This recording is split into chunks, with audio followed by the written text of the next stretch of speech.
गोंदियात नववर्षाच्या पहिल्या दिवशी बेटा बचाव अभियानाअंतर्गत गोंदियाच्या आंबेडकर चौकात लोकांना दूध व पौष्टिक आहाराचे वाटप करण्यात आले आहे।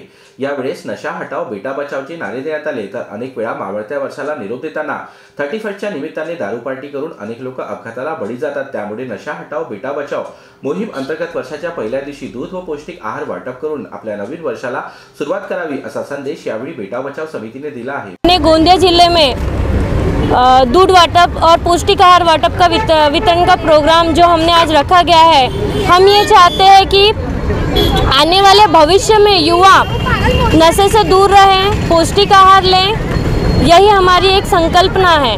क्योंकि आज के दिन से युवा की शुरुआत हो रही है और युवा नशे में लिप्त होते जा रहा है, तो नशे में हमारा युवा लिप्त ना हो, इसी का हम इस छोटे से संदेश से हम संदेश देना चाह रहे हैं।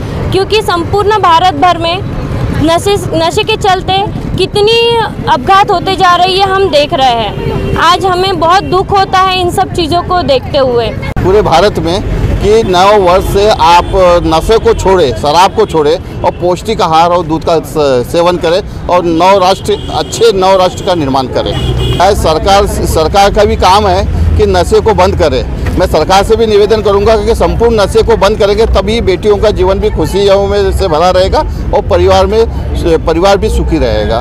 दारूचं प्रमाण आजच्या समाजामध्ये सेवनाचं प्रमाण खूप वाढलेलं आहे, नशेचं प्रमाण वाढलेलं आहे। तर दारू सोडून दुधाचा उपयोग करण्यासाठी आणि ते आपल्या शरीराला खूप चांगलं असते, आरोग्यवर्धक असते आणि खूप सारे त्याचे फायदे पण आहेत। तर दारू सोडायची आहे आणि दुधाची वाट आपल्याला धरायची आहे। खूप चांगला संदेश बेटा बचाव आंदोलनाच्या माध्यमातून आपल्या समाजात देण्याचा हा प्रयत्न आहे। त्यामुळे बेटा बचाव समितीने घेतलेल्या या उपक्रमाची दखल किती लोक घेतात हे तर 31 डिसेंबर 2025 पर्यंतच्या अपघाताच्या आकडेवारीवरूनच कळेल।